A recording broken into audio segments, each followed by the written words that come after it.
The fall of Troy, one of the most mysterious stories ever told.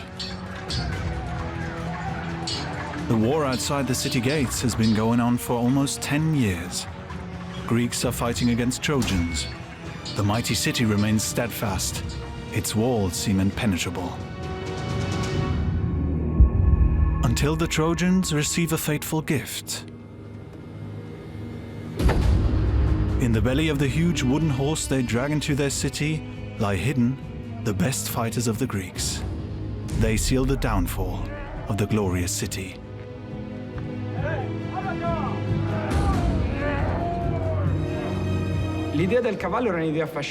The idea of the horse was a fascinating one. But you have to ask yourself, why a horse? And why should the Greeks hide in a big wooden statue?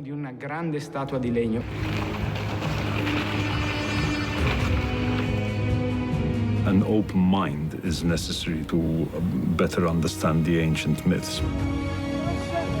The story of the Trojan horse continues to fire people's imagination to this day. Myths are created to help us get through life. For thousands of years, the Trojan horse was a symbol of a bold plan, of cunning and treachery. This image has become imprinted in our cultural memory and even found its way into the world of computer science. But what if the horse was not a horse at all?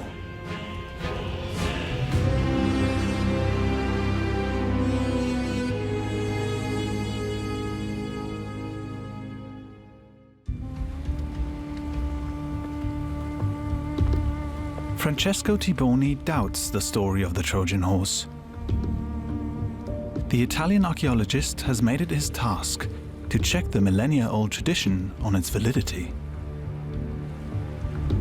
The first known work in which the legend of the Trojan horse is told is by one of the most famous poets of antiquity, Homer.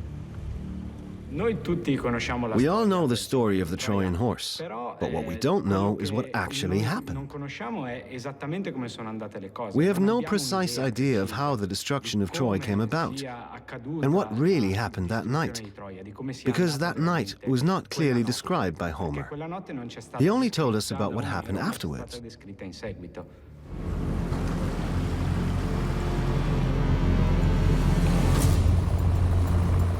Francesco Tiboni is an underwater archaeologist. His areas of expertise are shipbuilding and seafaring. Every shipwreck from antiquity that is found brings more information about times long past to light. Perhaps something will be found in the depths of the Mediterranean that will help Tiboni investigate the Trojan past. Among his most important sources are the ancient epics, and there it becomes apparent. Doubts about the story with the Trojan horse existed even back then. One of the main questions is whether there's something real behind the description. Throughout history, there have been several authors, several scholars, who've asked themselves whether this horse was really a horse.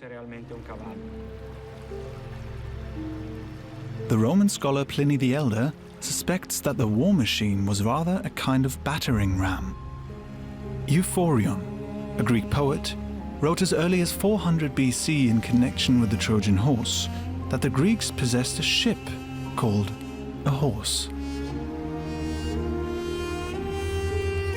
What is behind the traditions? Did the Trojan horse really exist? Homer's epics tell of the late Bronze Age, from around 1200 BC. It is a time full of conflicts and crises, in which one of the most powerful and highly advanced civilizations perishes, the Mycenaeans. The stories of wars, heroes and gods are passed on through the centuries by rhapsodes, Greek singers. Among them is the poet Homer and his depiction of the Greek world. These were texts that served to define one's own culture, oneself, one's location, one's reflection. Actually, these were extraordinarily complex processes from a cultural historical point of view. I think it's hard for us to imagine this mythical world. What remains for the people of the time is the memory of their own past. The Trojan horse is a myth. It is a myth that Homer tells, and he tells this myth on the basis of many hundreds of years of oral tradition. In the period around 1200 BC, the Bronze Age, Mycenaean advanced civilization collapsed. At this time, we already have an advanced civilization with palaces, with kings, with trade relations and all the trimmings.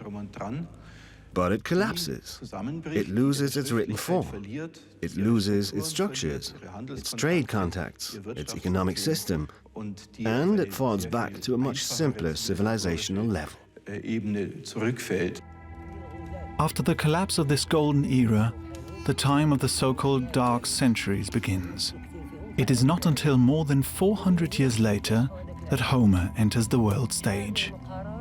He is the first to write down the stories of the Greeks. The Ilias and the Odyssey are written. His epics become the myth of the century. They continue to pose riddles to this day.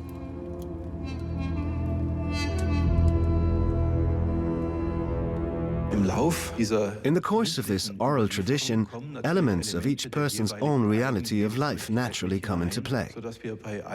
With everything that Homer writes, we have to consider whether it actually refers to something that has been handed down from the Bronze Age or to the reality of life in Homer's time. Both are in there. Homer's work establishes a typically European material that is still present.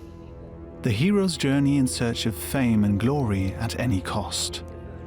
The heroic epic in its original form. This is how we still tell our stories today. And the Trojan horse also still fascinates us. It represents cunning and treachery on the one hand, but also shows how easy it is to trick people on the other. The horse is a fantasy object, just like the leather sack of Iolaus, where he keeps the winds. Those are fantasy objects. It's a wonder horse.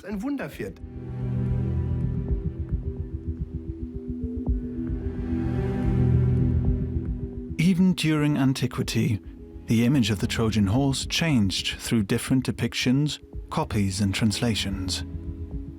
And the originals of Homer's texts are no longer available. Early copies are very carefully preserved so that only rarely anyone gets to see them.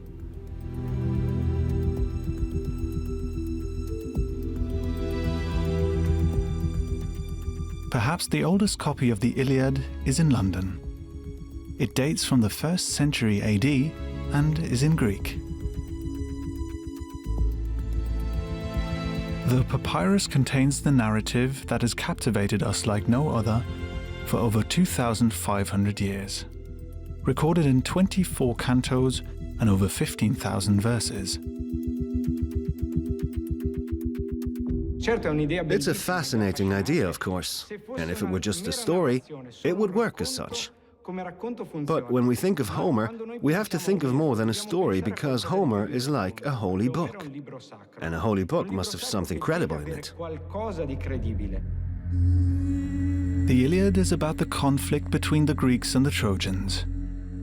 The war initially develops between Sparta and Troy, and the world of the gods is also involved. The Trojan War is triggered by Paris. He is the son of Priam, the Trojan king. When the Trojans visit Sparta, Paris meets the beautiful Helen. She is not only the king's wife, but is also considered the most beautiful woman in the world. For Paris, it is love at first sight. He decides to abduct the beautiful Helen to his homeland.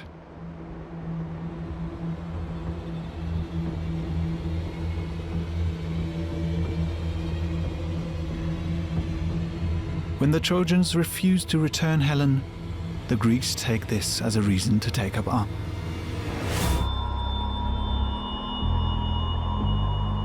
An impressive armada of supposedly 1,200 ships sails against Troy.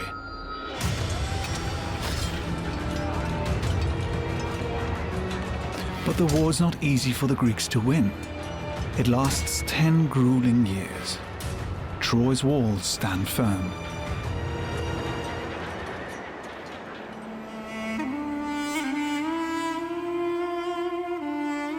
In this never-ending phase of the war, the attackers become tired, begin even to mutiny.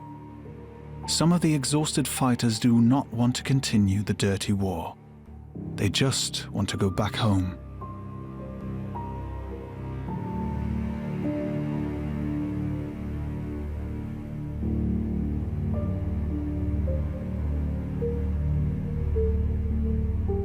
But 9 years of the great Zeus have already passed us by, and already the wood of the ships is faltering and the ropes are rotting.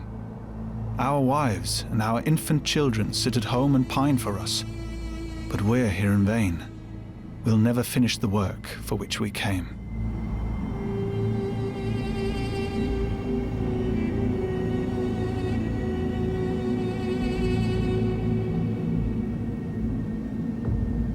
Let us flee in ships to the dear land of our fathers. We will never conquer Troy, which is spread out far and wide.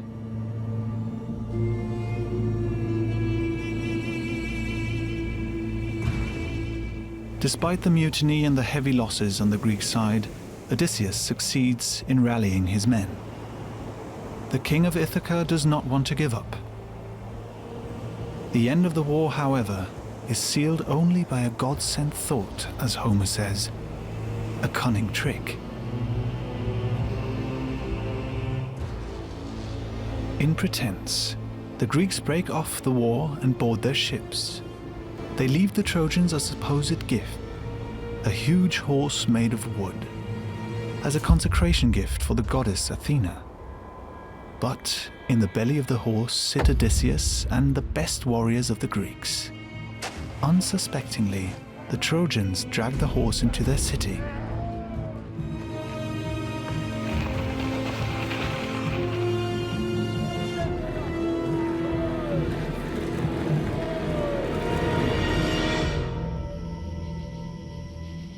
At night, the men get out of the wooden horse unnoticed and seal Troy's bloody end.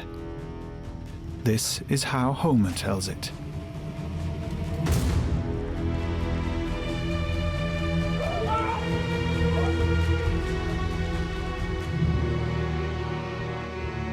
If one goes in search of a more precise description of this night in his texts, there is a problem.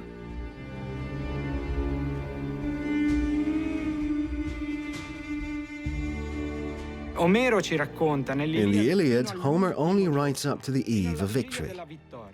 In the Odyssey, he continues the story on the day after the victory.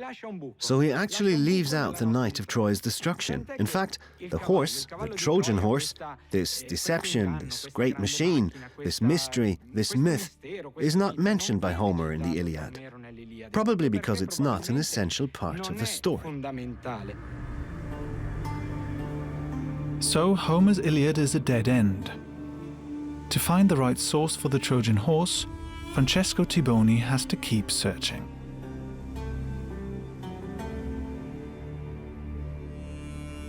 The underwater archaeologist finds what he's looking for in Homer's second work, the Odyssey. The epic begins after the fall of Troy and tells of Odysseus' desperate attempt to return home, against the wrath of the gods. Homer describes how Odysseus, after 10 years of wandering, strands in a distant kingdom. He remains unrecognized at first and is invited to the court.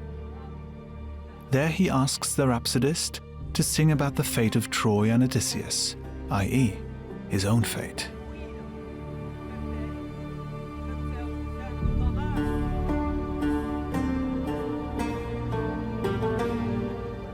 The singer describes the misfortune of the Trojans, how they brought the wooden horse into the city, how the Greeks got out of the horse, and defeated the strongly fortified Troy. Francesco Tiboni was amazed how sparsely the wooden horse was described. We are not given a description of the horse. We have absolutely no description. In the Odyssey, Homer does not describe the horse. We don't know what it looked like, how big it was, whether it had a head, legs, nothing. And that is strange because we know Homer, as a writer, is always very meticulous and very precise in his descriptions. But as far as the horse is concerned, nothing is precise. If the wooden horse was so decisive for the war, why does Homer barely describe it? In an ancient Greek copy of the Odyssey, there is only the designation Dourios Hippos. All'aghe dei metalli, Kaipu, Cosmo, Aeson Durateo, Tone Peios e Poiesen Sinaten. For Francesco Tiboni, however, this is the decisive part of the script. Homer speaks precisely of a Dourios Hippos, which only became a horse made of wood over the centuries. What exactly is meant by Dourios Hippos? What does it mean?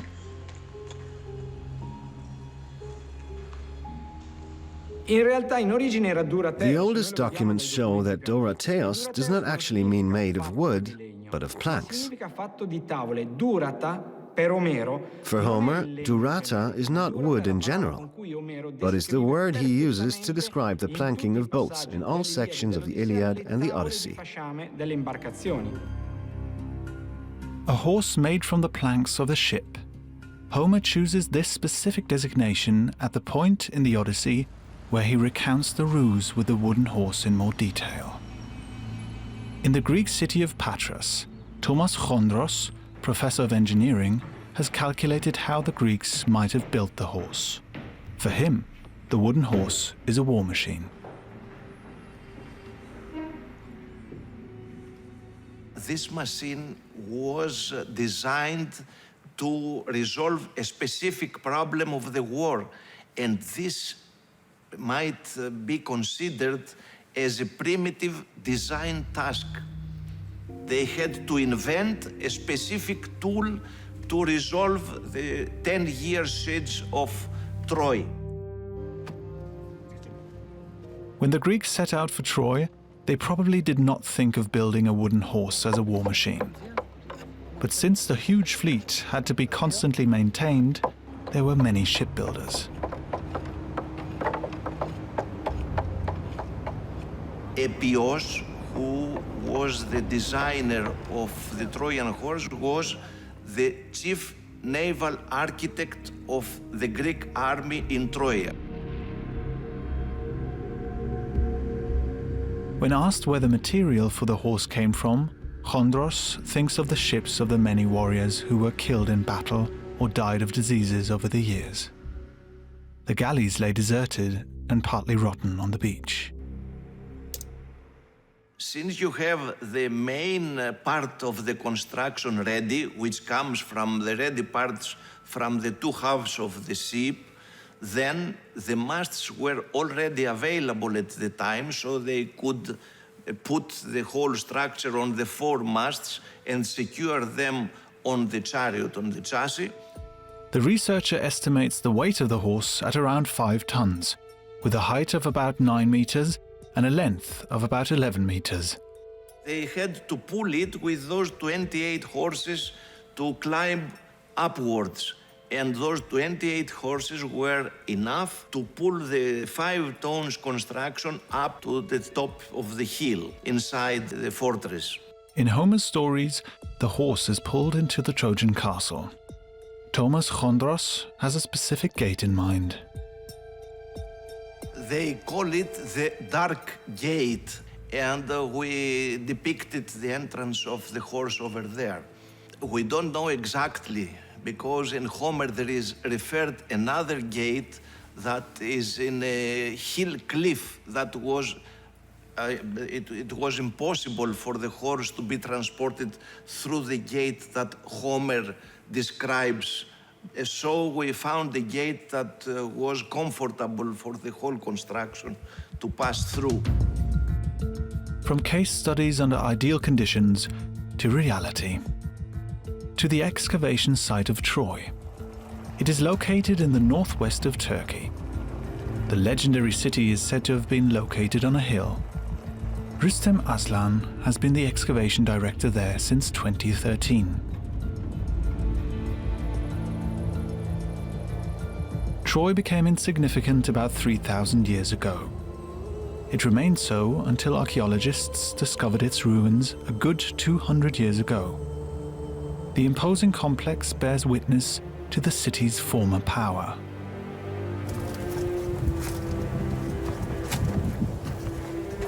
The special importance of Troy can also be seen in the numerous defensive walls around the entire city, which are particularly attributed to the Late Bronze Age. One can see that Troy took measures to protect itself. With its strategically important location, Troy was ultimately a place that everyone wanted to own. The city of Troy lies on the Dardanelles, the only sea route between the Mediterranean and the Black Sea, an important trade route in the Late Bronze Age. At that time, Troy controlled shipping traffic, levied custom duties, and became a flourishing metropolis. In 1870, it was a German archaeologist who set out in search of the legendary city. Heinrich Schliemann suspects that Homer's Troy is on the hill of Hijalik.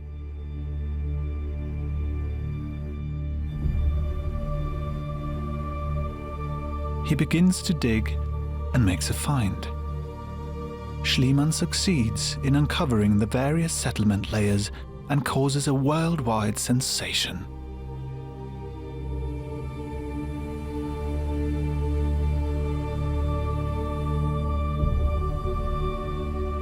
Schliemann'ın ilk dönem kazılarında özellikle İlyada'daki bu Schliemann's work aimed to prove this important site archaeologically. arkeolojik olarak bulup İlyada'nın tarihsel He wanted to prove that the scenes from the Iliad were a historical fact. içerdiğini ispatlamaya yönelikti. The remains of Troy have been found, but what led to the city's downfall?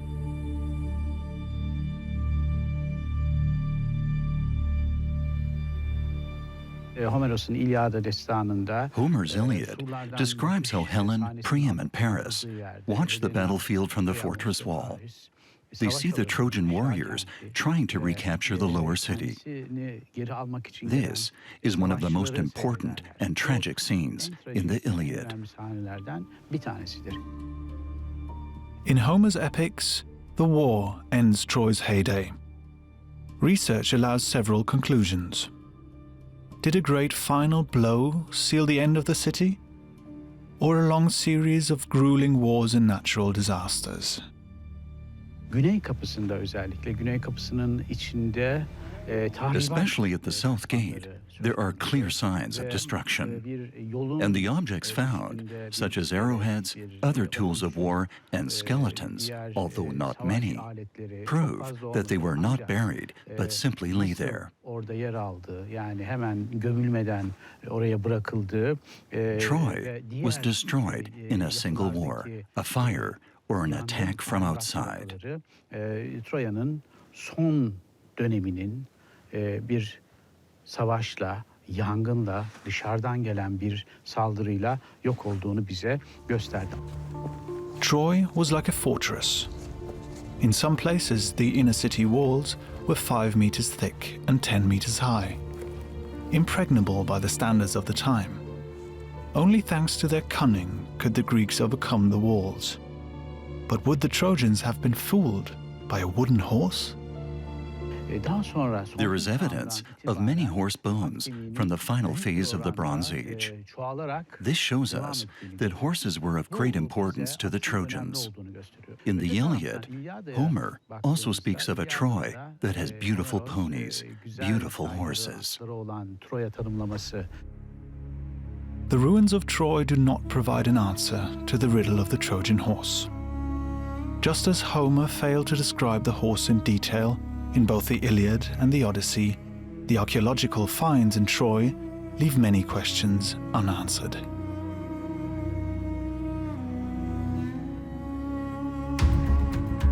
Francesco Tiboni did not get far on the trail of the horse, the hippo.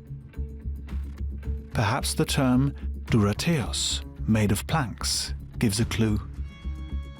In Malta he meets the marine archaeologist Tim Gambin. The researcher is investigating a shipwreck from the time of Homer. We were surveying off Schlendi Bay using a high-resolution sonar in this area, and one of the targets we came across somewhere here turned out to be this beautiful ancient shipwreck, which is considered to be the oldest one in the central Mediterranean. The ancient wreck is not easy to reach. The dive is not only technically, but also physically extremely demanding.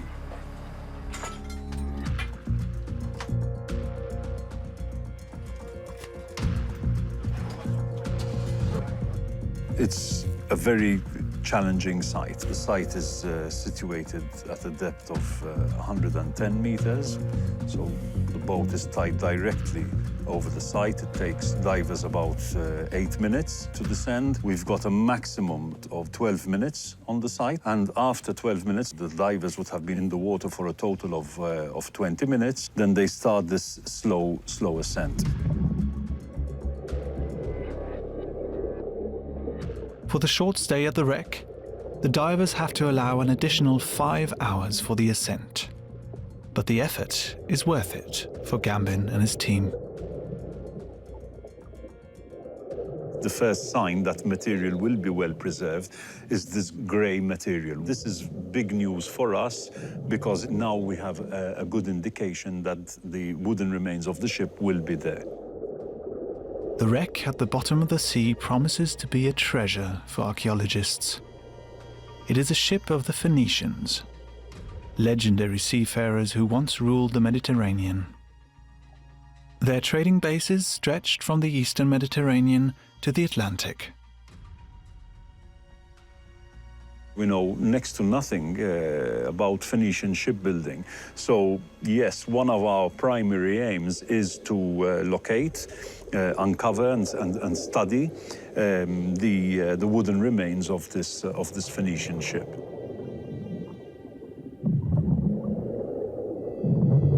It will be several years before the wreck can be salvaged.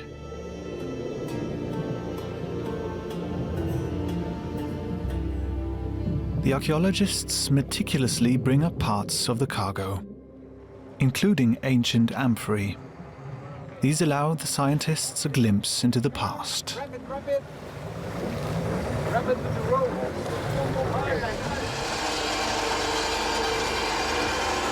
This is an amphora 2,700 years old. This is of the 7th century BC, that is the time of Homer. It could well be that while leaving the port of Schlendi, the ship was using the cape as a waypoint to now change direction and continue on its journey. Something that in Homeric seafaring or Homeric descriptions of seafaring comes up quite often. I believe that, first of all, an open mind is necessary to better understand the ancient myths, because we can read the Homeric epics and just see them as these sort of fantastical descriptions, but not very deep under the surface. You can actually link these descriptions to realities.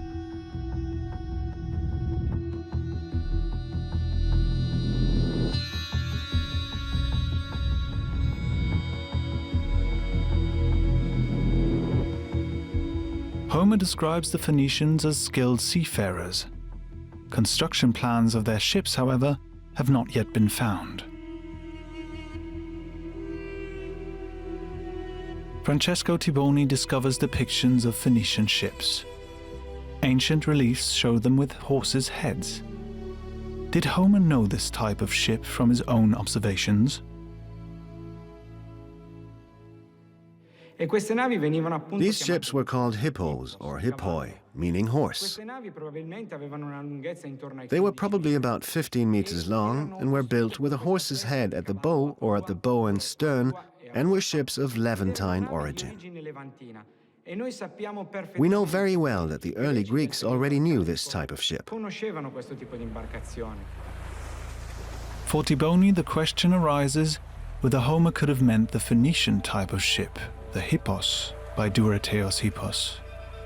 Was the Trojan Horse a ship? Seafaring plays a major role in Homer's narratives. Therefore, his texts are an important source for studies on ancient seafaring. Osman Erkut also refers to the Greek poet. For over 30 years, he has been collecting data referring to the construction of ancient ships. Homer is a very important traveller who recorded his travels in writing and whose word can be relied upon. Fortunately, he existed, and we can refer to him. From this point of view, he is of course an important source for those of us who want to rebuild an ancient ship. But Homer was not a shipbuilder, he was only an observer. In his travels, he only observed how the ships were built and how they were launched into the water.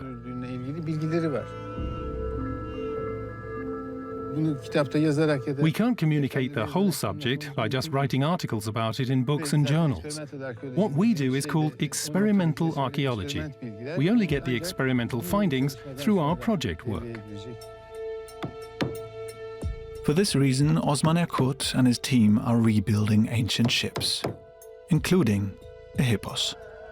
There are various techniques that have been handed down for joining planks. One method is the tongue and groove technique. Another is the so-called lacing technique.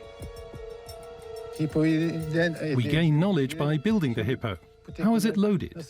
How are the sails, the oars used? The best way to get answers is to just build it.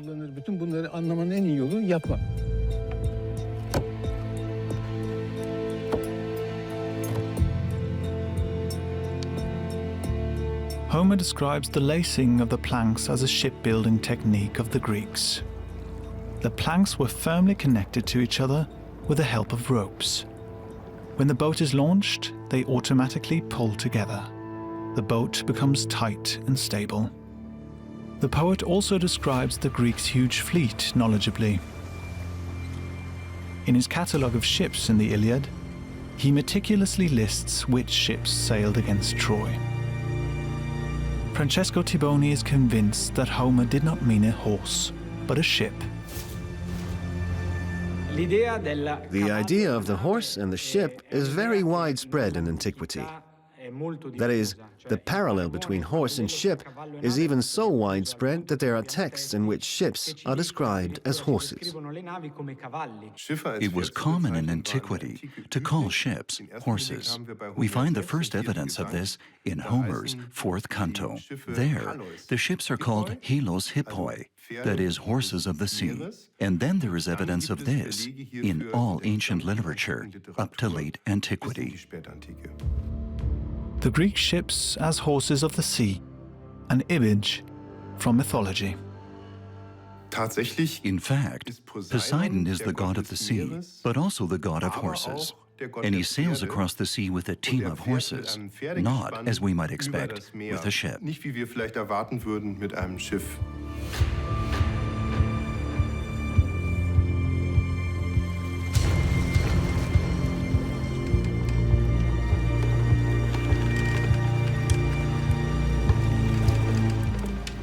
Despite all the evidence, there are early accounts that speak against the theory of the Trojan horse as a ship.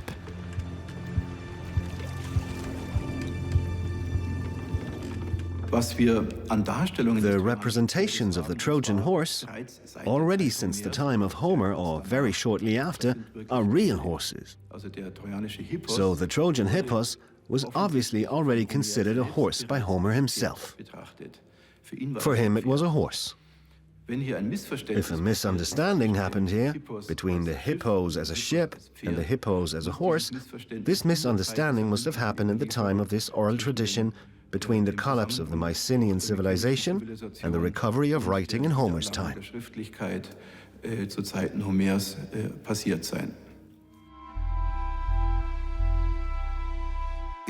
For example, from the early 7th century, we have the Pythos in Mykonos, a relief Pythos, with rich figurative decoration. And there, very prominently on the neck, is the horse of Troy. The image on the clay pot suggests that Homer's audience understood the hippo to be a horse from the beginning. Of course, I cannot ignore the fact that the idea of a horse as an animal was already present in ancient iconography in the 7th century.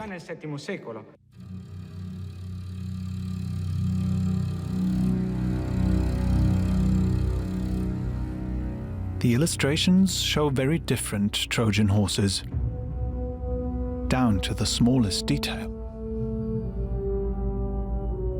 For Tiboni, this precisely is a contradiction. Not even two depictions can be assigned to one prototype.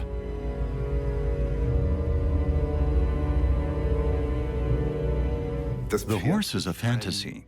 You can fill it, and it has been filled. In the beginning with Homer, it's all still very plain black and white television, but in late antiquity, it becomes more and more colorful. So in late antiquity, you have a horse in technicolor. More than 600 years after Homer, a Roman author, with a masterpiece in Latin, fuels the myth of the Trojan horse. Virgil.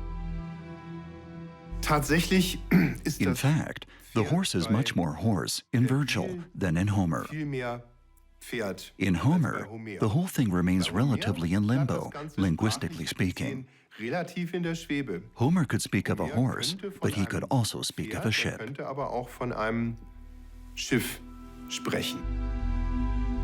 Tiboni knows the impact of Virgil's epic. Virgil is the author who first introduced the idea of a horse into Roman culture.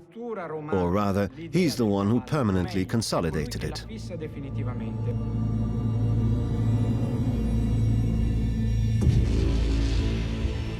In Virgil's work, the Aeneid, the story of the Trojan horse is further embellished. In it, he describes how the seer Laocoon warns the Trojans about the trickery of the Greeks and the wooden horse.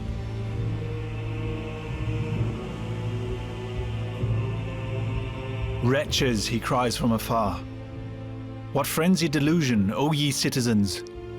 Do you think the enemy has sailed away? And do you hope that a gift will come from the Greek people? Do you know Ulysses thus?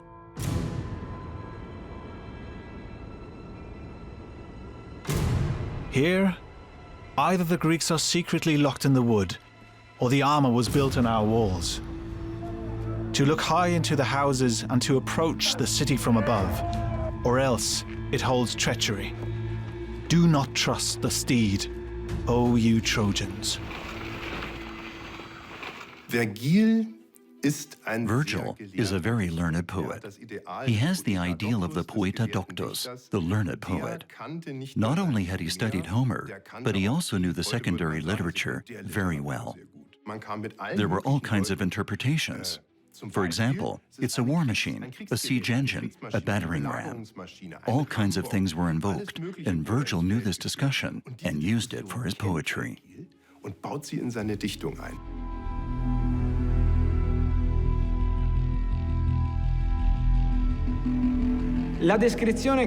Virgil's description is indeed the description of a horse, up to the point where he translates Dourios Hippos as equus lineos. Thus, he finally transforms it into a wooden horse.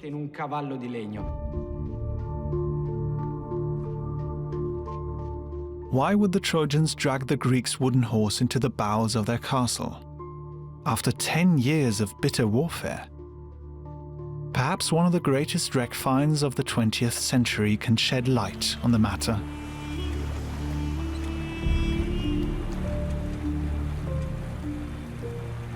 Around 1330 BC, a ship fully laden with treasures from various countries sailed along what is now the Turkish coast.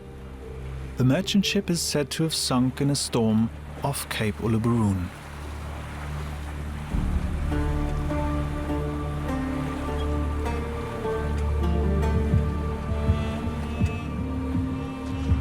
In 1982, a sponge diver discovers the cargo of an ancient wreck.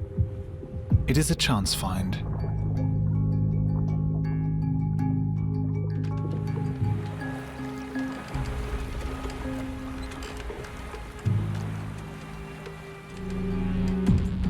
The salvage by archaeologists begins 2 years later.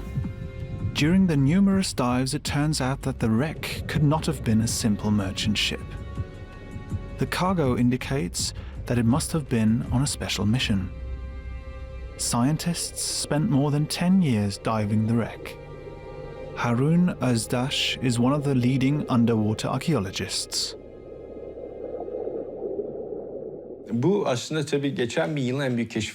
This find is one of the greatest discoveries of the last century, because the Uluburun wreck has made accessible a unique body of knowledge about Bronze Age shipbuilding. Tunç çağındaki gemi yapım teknolojisini keşfetmemize imkan tanıdı.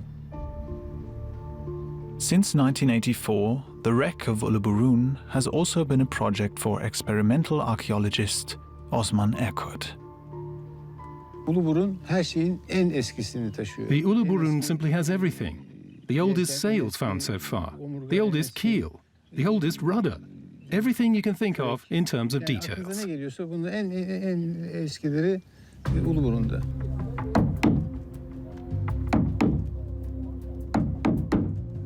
In addition to the important information about shipbuilding, the Uluburun wreck offers another unique treasure. This ship is no ordinary cargo ship. In no other ship do we have a cargo that has such a wide variety of raw materials and other precious items. All this shows that there was an exchange on a royal level.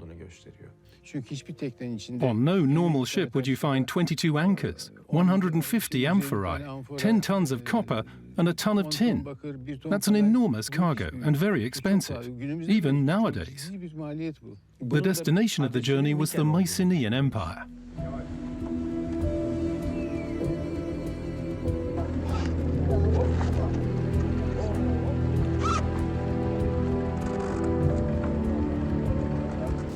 On the Uluburun, archaeologists found seals and personal items belonging to 2 high-ranking officials, unusual passengers on a simple merchant ship. Researchers therefore suspect that the Uluburun is evidence of diplomatic relations in the late Bronze Age. It is possible that the practice of giving gifts of precious goods between kingdoms was common at the time. If the Uluburun ship is accepted as evidence of a ruler's gift, as payment or tribute to a prince, then this is crucial for research into the historical truth surrounding the Trojan Horse. Because this boat sank towards the end of the 14th century BC, that is, shortly before the destruction of Troy.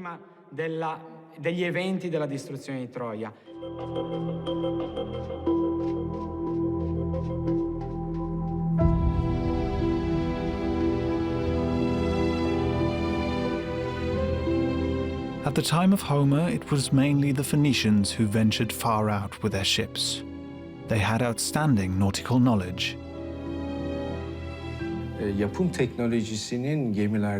Their shipbuilding technology enabled them to establish dominance in the Mediterranean, or at least to play a decisive role in trade. The Phoenicians built ships with technologies they developed themselves, including the Hippo, the boat with the horse's head.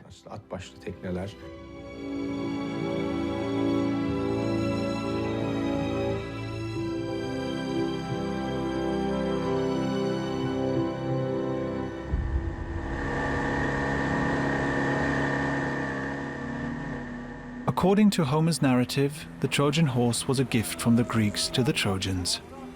If it had really been a ship, a hippo, would the Trojans have accepted it as a gift? Francesco Tiboni is convinced of this.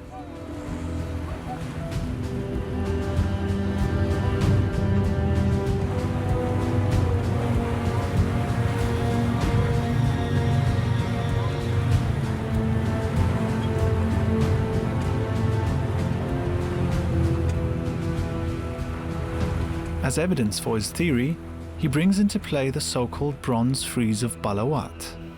It depicts the subjugation of various peoples before the Assyrian king Salmanasar III, including seafarers in their ships. Here above all, 2 hippoi are depicted, or rather, there are 3 metal bands with 2 hippoi per band. And they are Phoenician ships. We can tell that they are Phoenician by this pointed headgear and clothing. They bring their tribute after defeat in a battle, in a war for control of the sea lanes. So here we see what basically happened in Troy. It was a war for the control of the sea routes, and the loser paid his tribute with a hippo.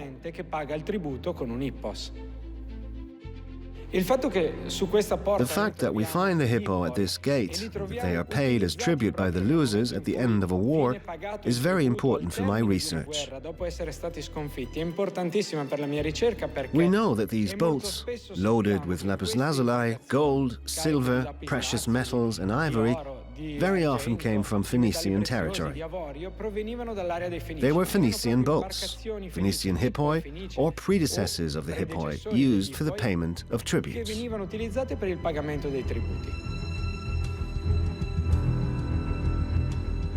The bronze reliefs depicting the hippoi for the Assyrian king are dated to the 9th century BC.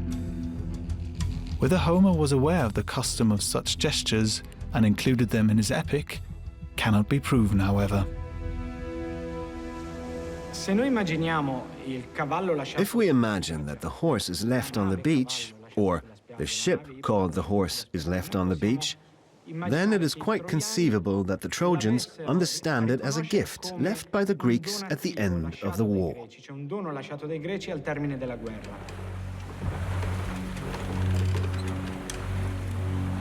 But if the cargo was meant as a tribute, why would the Trojans pull the whole ship into the city?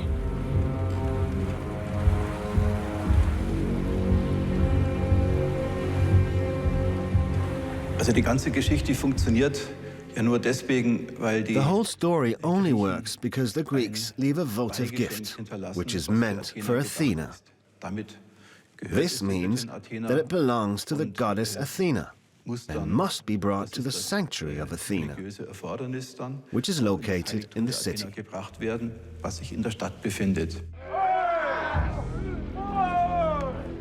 The Greeks at the time of Homer, Francesco Tiboni surmises, could assume that a ship left behind would be understood as a gift and a sign of retreat. And the Trojans, in turn, would have accepted this form of submission and brought the Hippos to their city, in the certainty that the grueling war for Troy was finally over.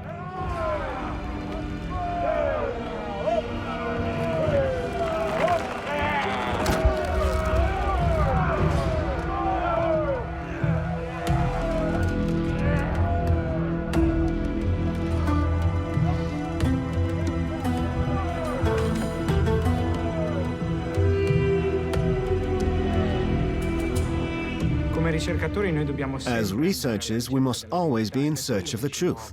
That is what drives us. We must not be afraid to debunk the myths and dare to make difficult interpretations.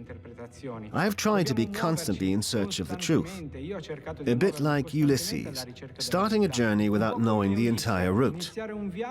You have to have the courage to move forward, even if the current is against you, and try to reach your destination, your Ithaca, and your truth.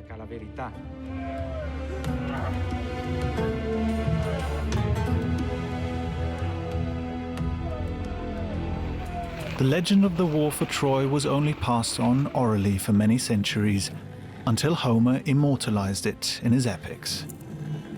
The tales continue to have an effect. The Trojan Horse of yesteryear has long since become part of today's culture.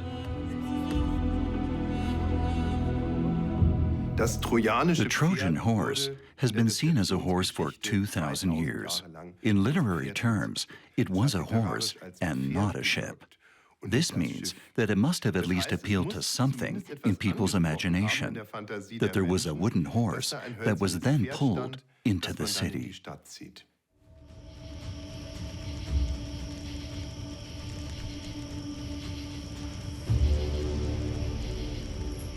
It is the story of the end of a legendary city. After endless years of bloody battles, brought about by the cunning Odysseus, he is the hero of Troy. Whether a hippo, a horse of the sea, or a larger-than-life wooden horse served the Greeks as a hiding place and sealed Troy's downfall, cannot be proven despite exciting research. The myth of the Trojan horse lives on.